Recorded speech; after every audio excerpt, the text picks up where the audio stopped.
Sa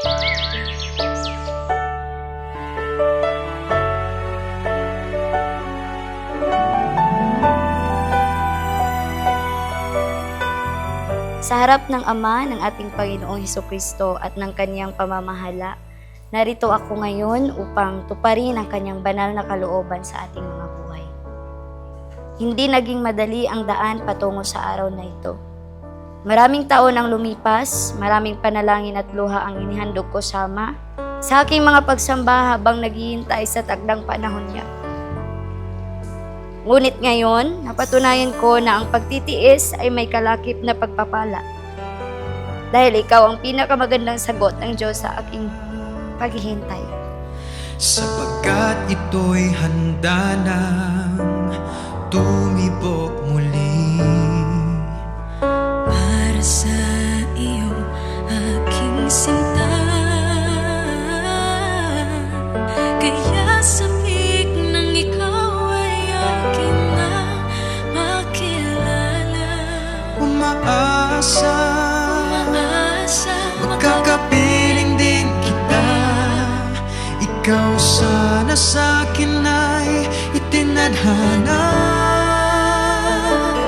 Ako'y maghihintay sa tamang panahon. Kahit ilang oras, araw, linggo, buwan o taon. Kahit gaano katagal, matyagang hihintayin ang iyong pagdating. Sana'y laan ka na ng Diyos sa akin. Saksi ang Diyos kung gaano rin kahaba ang aking pinapanalangin at pinaghintay upang dumating ang sandaling ito. Ang iyong pagtsatsaga ay susuklian ko ng walang kapantay na katapatan. Huwag kang mag-alala, hindi maiinig.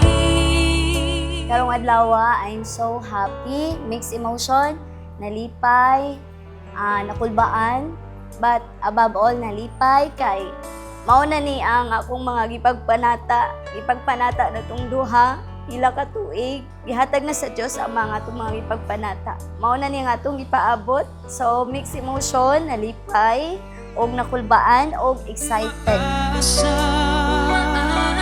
Makakasama rin kita. Sa kalugay na ito nga tahon nga ipaabot, nabot ni karon nga magkuno na ta. Desisyon nga magminyo. Ako'y maghihintay sa tamang panahon. Kahit ilang oras, araw, linggo, buwan o taon. Kahit gaano katagal, matyagang hihintayin ang iyong pagdating. Sana'y laan ka na ng Diyos sa akin. Ipinapangako ko sa iyo mula sa araw na ito na ako ay magiging isang matapat at mapagmahal na asawa. Kung paanong nagtiis ako sa paghihintay, ganun din kita titiisin at iunawa sa lahat ng oras. Pinapangako ko bilang itinalagang ulo ng ating magiging pamilya na mamumuno ako ang pag-ibig na katulad ng Kristo ay pag-iingat, paggalang at pag-unawa sa iyo. Maghihintay sa tamang panahon. Kahit ilang oras. Ako mga nagustuhan sa iyaha kay John Mark, kay caring, tapos simple lang siya kapag kalalaki, walay daghang arte. Then, caring siya sa kuwa, ginaatiman ko niya, dili ko niya ginapasagdahan o labaw sanan ginarespeto.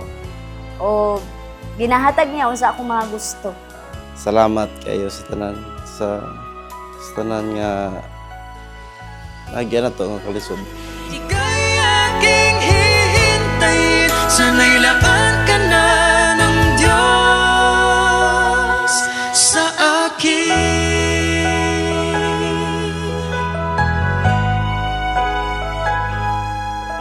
Sa mga sandali ng kagalakan, tagumpay at kasaganaan, ako ay kasama mong magpapasalamat sa Ama. Sa mga panahon naman ng pagsubok, kalungkutan o karamdaman, hindi kita iiwan. Maging katuwang mo ako at kalakasan at magkasama nating itatawid ang lahat sa pamamagitan ng panalangin. Salamat sa iyong paghintay sa akin. Hawak mo ang aking kamay at pagsasama nating lakbayin ang buhay na ito. Ipinapangako ko na ang ating pagsasama ay pamumunuan ng pag-ibig na itinuro sa atin sa loob ng iglesia. Isang pag-ibig na may pagtitiis, pagmamalasakit at pagpapatawad. Higit sa lahat, sisikapin kong maging katuwang mo sa pag-iingat ng ating banal na karapatan at sa pagtatapos ng ating takbuhin patungo sa ikaliligtas ng ating mga kaluluwa. Ikaw ang sagot ng Ama sa aking mga panata. Mahal kita at iibigan kita habang ako ay nabubuhay. Kinsabay dili ganahan ni sugal ning kinabuhi nagpasausa kabahan di nga imong gipili kung adlawan kang niyahingon kanimo nga sa adlaw ka itumaon o pilion.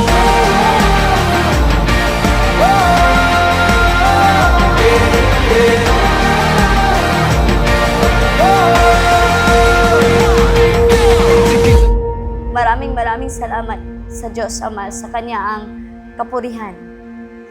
And Yam, mahal na mahal kita, pangalawa sa ating Diyos Ama. Thank you sa pagsabot, Perminti. Sabi yan. Sabi ito yan.